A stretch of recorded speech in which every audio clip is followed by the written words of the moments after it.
Good afternoon and congratulations to you. This is kind of neat for us to get the chance to see you in what had not only been a difficult year getting the chance to represent Nevada, but also the chance to make it to the top 12. So congratulations to you. We're going to introduce ourselves. We'll ask you to introduce yourselves, and then I'm going to read you the question we'll be doing today, which is the first of the questions. My name's Lindsay Draper, Milwaukee County, Wisconsin, retired from the juvenile court bench. Hey, my name is Thomas Mackey. I'm in the history department at the University of Louisville and with the law school here at the University of Louisville. Good morning. We're in different time zones, but I know that it's still morning in Nevada, so I'll say good morning to all of you. My name is Dan Taubman. I'm a senior judge on the Colorado Court of Appeals in Denver, Colorado, and welcome to the competition. So can I get you to introduce yourselves and your teacher, please?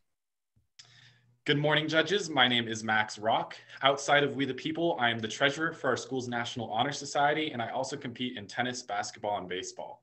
This fall, I'll be attending the Barrett Honors College at Arizona State University to study aerospace engineering. Good morning, judges. My name is Tiffany Krolik. Outside of We the People, I'm the Battalion Executive Officer for our school's JROTC program, and next fall, I plan to attend the University of Nevada, Reno to study neuroscience. Hi, I'm Chase Corman. Outside of We the People, I'm the captain of the Incline Robotics team, and in the fall, I plan to attend the New College of Humanities in London for political science. And we're here today with our teacher, Mr. Milton Himes Jr. Good. I just wish you all had some stuff you could do with your time. You just seem to not do it. That's really cool. Okay, so the question, as I indicated, is the first one. What were the major disagreements among the 55 delegates during the Constitutional Convention in Philadelphia, and how were they resolved? What issues, if any, were not resolved, and what were the consequences? What changes, if any, should be made to the Constitution? Begin. George Washington stated, "My wish is that the convention may adopt no temporizing expedients, but probe the defects of the Constitution to the bottom and provide a radical cure." The major disagreements among the 55 delegates at the Constitutional Convention were the issue of representation, the protection of natural rights, and the topic of slavery. Most of the framers went into the Constitutional Convention with the intent on changing and modifying the Articles of Confederation. They did not intend on writing and creating an entirely new form of government. The focus on creating a new system blindsided many of the delegates and accounted for the majority of the controversy in ratifying the document. In drafting the Constitution, the founders drew on prior systems that they had developed during the colonies. When it came to representation, James Madison's Virginia Plan and William Paterson's New Jersey Plan provided a framework for the founders to consider. After months of deliberation, they combined their plan in the infamous Great Compromise, creating a bicameral legislature incorporating ideas from both plans. An area of disagreement concerned natural rights. The Anti-Federalists believed that the Constitution did not sufficiently protect those rights, while the Federalists argued that the Constitution's checks and balances offered enough protection. This fight dragged beyond the Constitutional Convention and was the main topic of many of the ratification debates. Ultimately, this dispute led to the addition of the Bill of Rights. Another issue that plagued the convention was the question of slavery. The framers of the Constitution believed that compromises on slavery were necessary for support from the Southern delegates and in preserving the Union. Though discussed at length, the founders were not able to resolve this question before the end of the convention, though certain aspects of the Constitution, such as the 3/5 clause, were the results of these discussions. However, it did not end the quarrel over slavery. The 3/5 rule caused considerable problems for abolitionists who wished to justify the proposed Constitution to their constituents.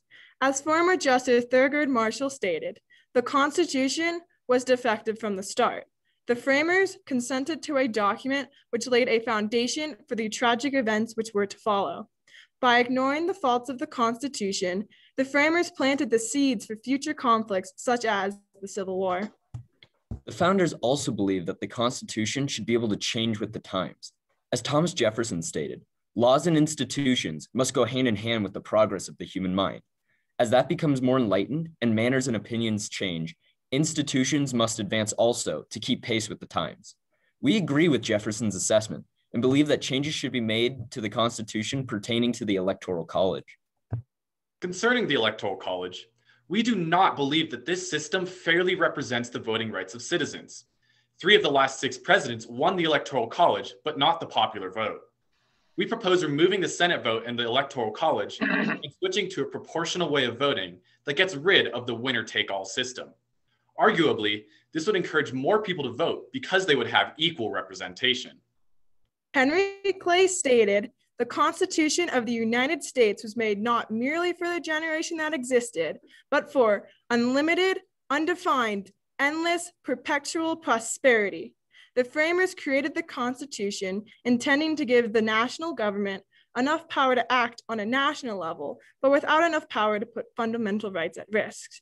The framers knew they couldn't solve every issue at the convention, so they intentionally left many aspects of the Constitution vague, with a way to change the Constitution through the amendment process. Thank you. So thank you very much. Could I get you to tell me how in your system electoral votes would be allocated, or are you suggesting the direct election and the numbers just count?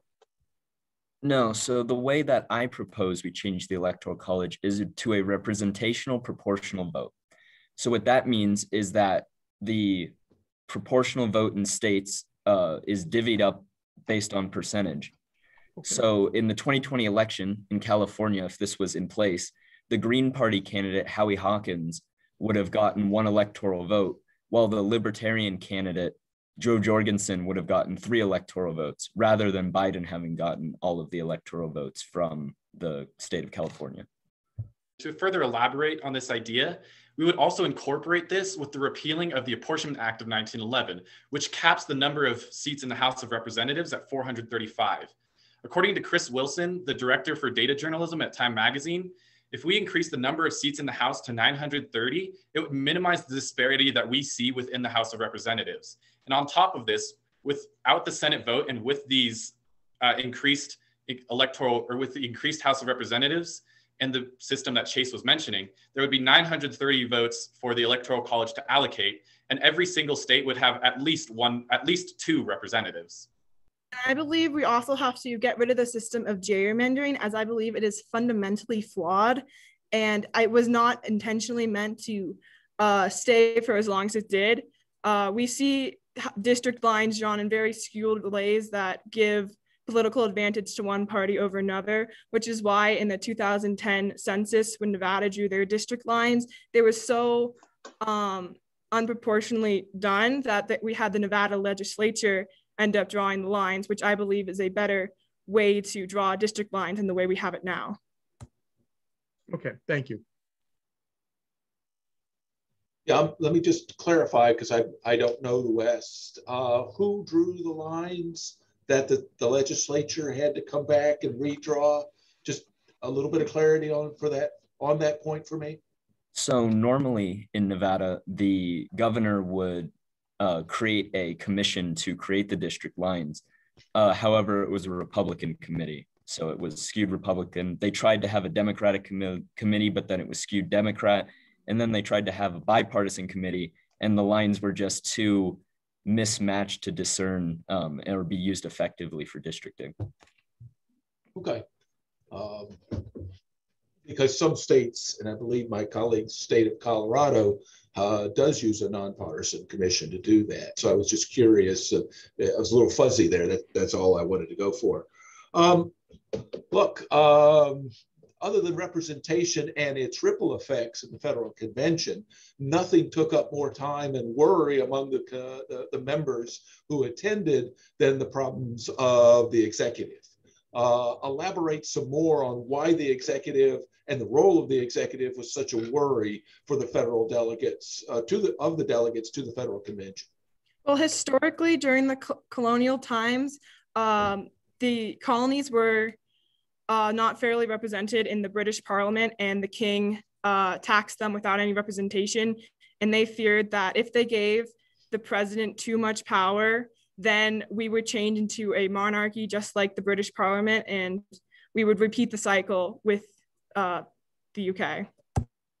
And to elaborate off of my colleague Tiffany, under the Articles of Confederation, states had the power to collect tax, and the states had the majority of legislative powers as well. And so one of the main concerns was allocating a substantial amount of power to the executive.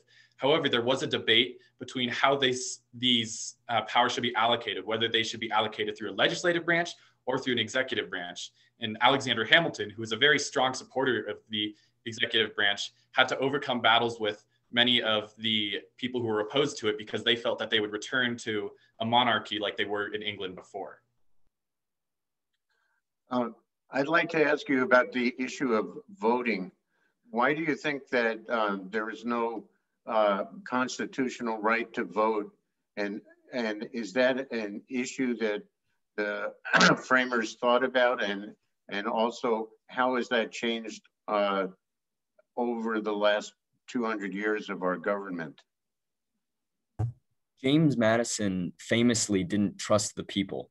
Originally, after the writing of the Constitution, only white landowners could vote, obviously skewing the representation in the colonies.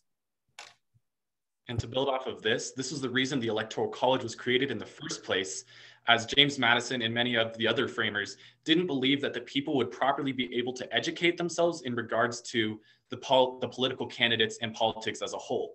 But however, as we've seen through history and the expansion of technology, institutes such as the Constitution Center and many other places on the internet, like the ballotpedia.com or ballotpedia.org, allow for people to easily learn about their political candidates that they're voting for and learn how and why they should vote rather than having to purely go based off of what you hear.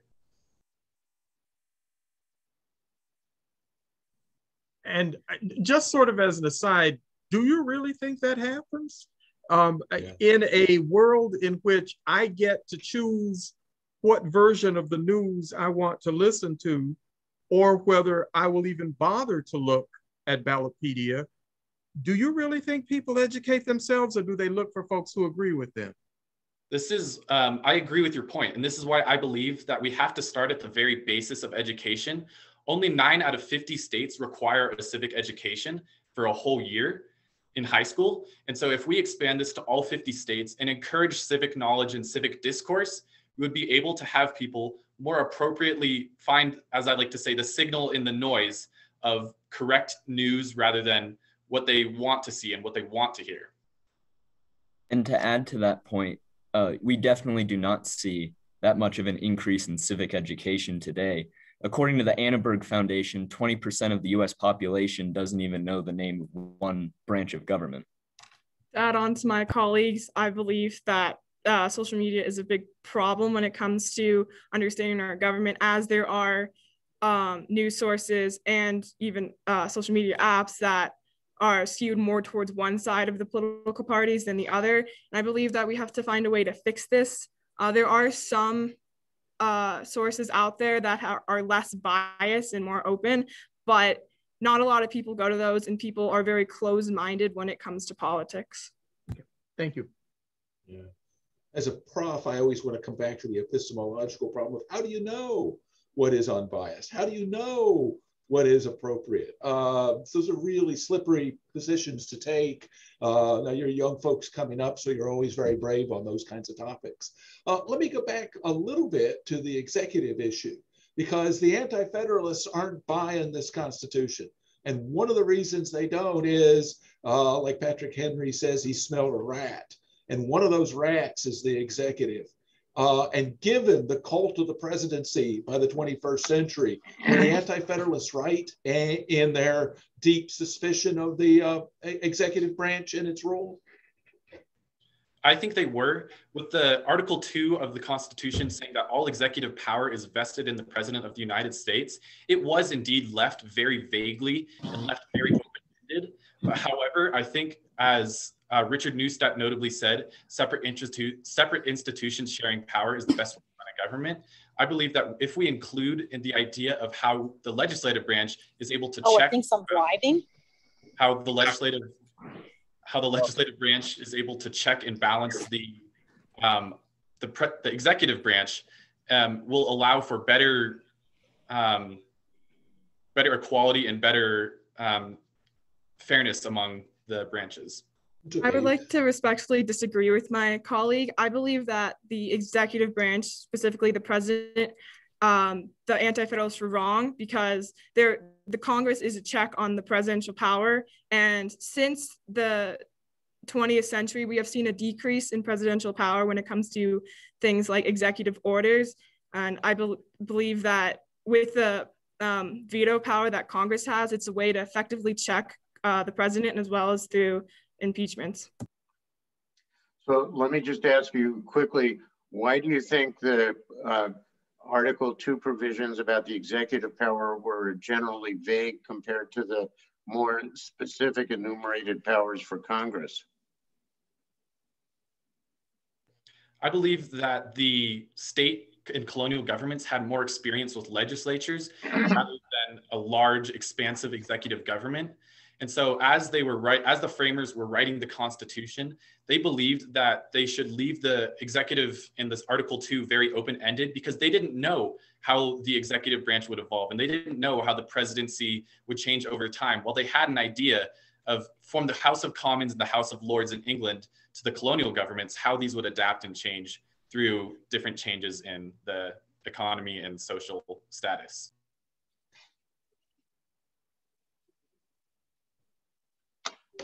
Well done. Nicely done, folks. Let me launch it, I guess, first. And again, sorry about that.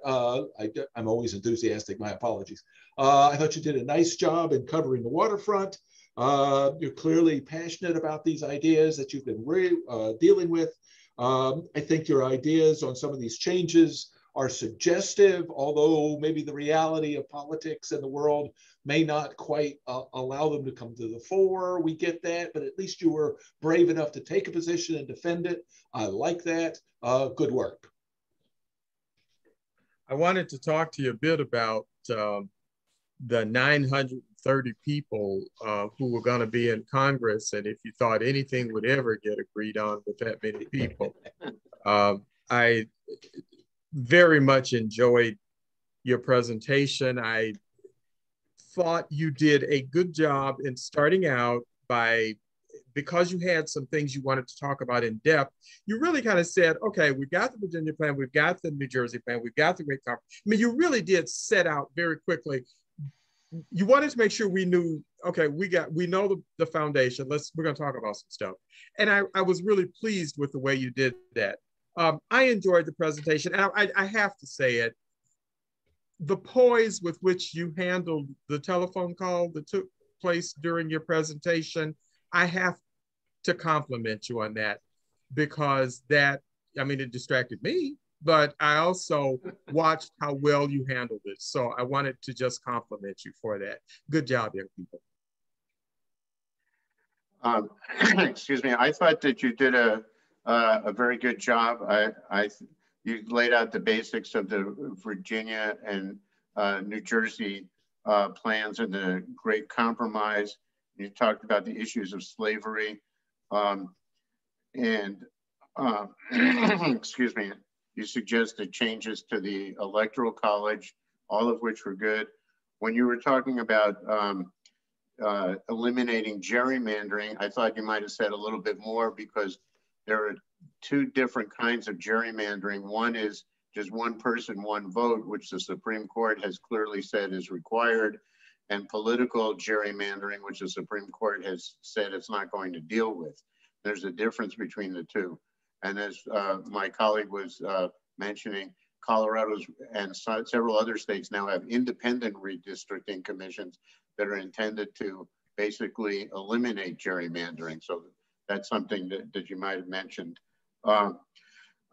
When you were talking about the lack of civic education among the people in the country, I thought for sure you were going to mention the We the People program as an example of how so many people learned about the Constitution and the Bill of Rights.